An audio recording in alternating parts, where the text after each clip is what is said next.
کیا آپ جانتے ہیں کہ نبی کریم صلی اللہ علیہ وسلم نے اپنے پیارے صحابی حضرت ابو ذر غفاری رضی اللہ تعالیٰ عنہ کو 7 ایسی باتوں کی نصیحت کی جو ہر مسلمان کی زندگی بدل سکتی ہیں؟ آئیے سنتے ہیں وہ 7 انمول نصیحتیں۔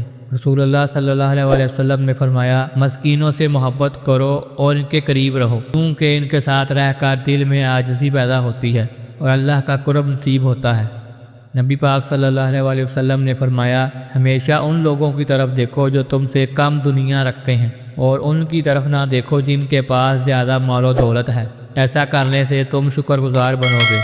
رسول اللہ صلی اللہ علیہ وسلم نے حکم دیا، رشتہ داروں سے تعلق جوڑے رکھو، چاہے وہ تم سے رشتہ توڑ چکے ہوں، کیونکہ صلہ رحمی کرنے والا شخص اللہ کے بہت قریب ہوتا ہے۔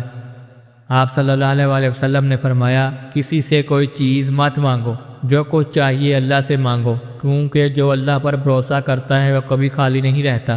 نبی کریم صلی اللہ علیہ وسلم نے فرمایا، حق بات کہو چاہے وہ کسی کو تلخ لگے، سچ ہمیشہ مضبوطی کی علامت ہے اور سچ بولنے والے کو اللہ پسند فرماتا ہے۔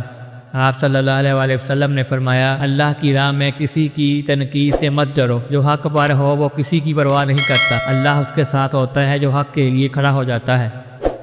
نبی پاک صلی اللہ علیہ وسلم نے ارشاد فرمایا، لا حول ولا قوت الا باللہ کو کثرت سے پڑھا کرو، کیونکہ یہ جملہ عرش کے نیچے کے خزانوں میں سے ایک خزانہ ہے۔ یہ کلمات دل کو سکون دیتے ہیں اور مشکلات آسان کر دیتے ہیں۔ یہ 7 نصیحتیں صرف حضرت ابو ذر رضی اللہ تعالیٰ عنہ کے لیے نہیں تھیں، بلکہ یہ ہر اس مسلمان کے لیے ہیں جو جنت کی راہ پر چلنا چاہتا ہے۔ آئیے ان باتوں کو اپنی زندگی کا حصہ بنا لیں۔